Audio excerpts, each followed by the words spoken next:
always seem to be late to the party, unfortunately.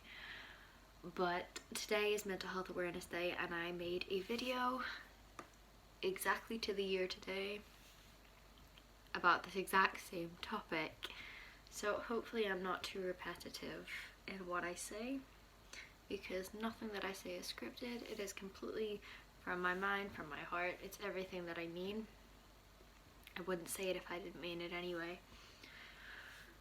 So I'm just going to tell you a little bit, because last year I did find myself to be quite reserved. I have since watched back on that video, and I found that I was just kind of rambling on, whereas I never really talked about myself. So I myself am mentally ill. I don't really talk about it too much because I don't really see the need. I always figured that I managed it quite well, but from I was very, very little, I remember always being so angry, and then the anger just got worse, and then it just turned from anger to just either not feeling anything or just feeling everything far too much. And I won't go too much into it, but I am in the process of getting help. I've tried lots of different treatments and methods before, and I'm still in the process. Like, it's not an easy road to go down. Like, I'm 22 and I've been receiving treatment since I was 13.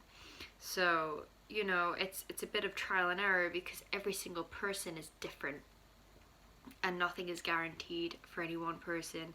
One person could try one sort of therapy and be fine. Like, they could manage it. One person could try one sort of medication and manage. Some people take multiple attempts at different things to find what works for them, and that's normal. But what I really wanted to talk about was when I was 13, I went to my doctor. I explained my behaviors, my feelings, you know, the mistreatment of myself, and on the spot I was basically diagnosed with depression. They've since said it's not just depression. I'm still in the process of finding out, because I've had a lot of people stick different labels on, but then say, oh, you have the symptoms of this, but we don't want to stick this on you. So it's been very frustrating. But so I was diagnosed with depression, and at that time it was 1 in 10 people had depression. Now in 2019 it's 1 in 4, and I don't want to say that's incredible, because that sounds awful, like, oh, it's incredible that 1 in 4 people are mentally ill, but more in the sense that because, you know, we're trying to end and break the stigma, and more people are talking,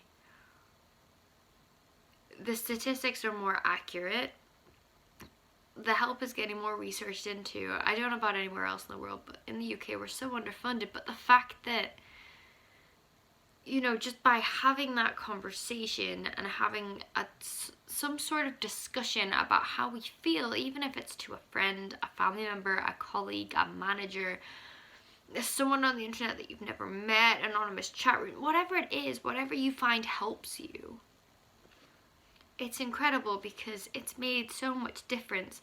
And because now we found that 1 in 4 of us do struggle with it,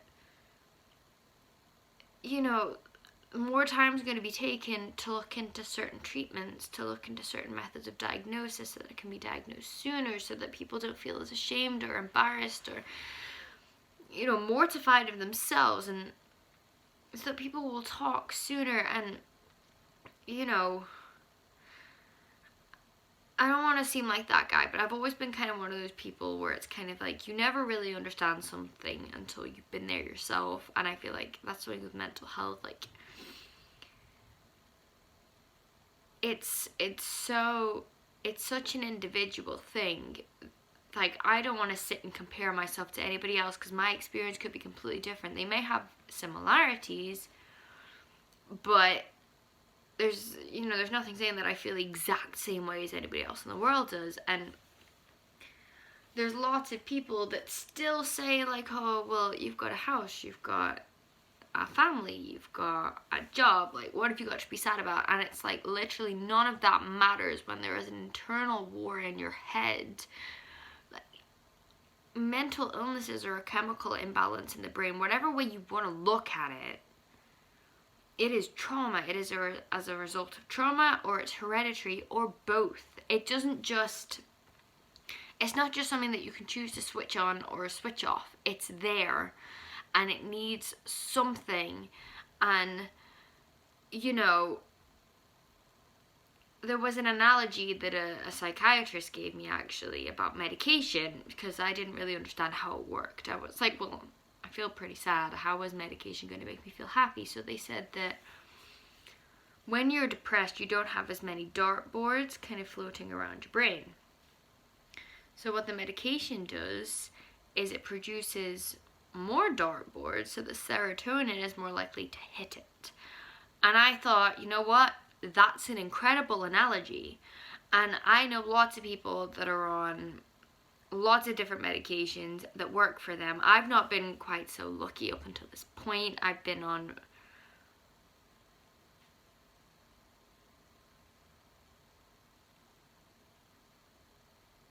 five medications, and they just haven't really worked for me. I don't know if I'm one of those people that medication doesn't work for. And it's not a case of I was just taking the medication. I was in therapy as well at these times that I was taking them, more often than not. So I've been put on a new one, and I'm hoping that it does something. If it doesn't, that's fine, because I am currently waiting for treatment, and treatment isn't anything to be ashamed of. If you're in therapy, you should not be ashamed. You should be proud of yourself that you've actually taken that step and kind of realize, you know what, I deserve better than this, and I deserve help, and I deserve to be alive right now, and I shouldn't live the rest of my life suffering in fear, sad, angry, hurt, empty, numb, whatever it is that you feel. Because I don't want to sit and say I know exactly what it feels like to have OCD, because I don't have that. I know that I don't. I don't want to sit and say I know exactly what it's like to have bipolar or schizophrenia or psychosis. I don't want to say that, but you know, everybody is struggling in their own way, and I feel like pain is subjective, suffering is subjective, and I've always kind of thought, you know, something that's a massive deal to someone else might not be a big deal to me, but it's affecting them just as much as something bad happening to me.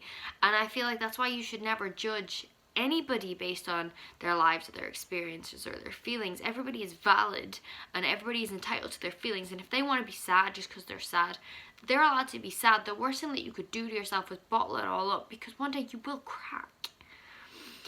And I'm like 8 minutes in, but the point of this really was that I'm not ashamed of who I am, what I've been through. I am sick, but I've acknowledged that, and I'm working my absolute ass off to get better, and I want you guys to do the exact same thing.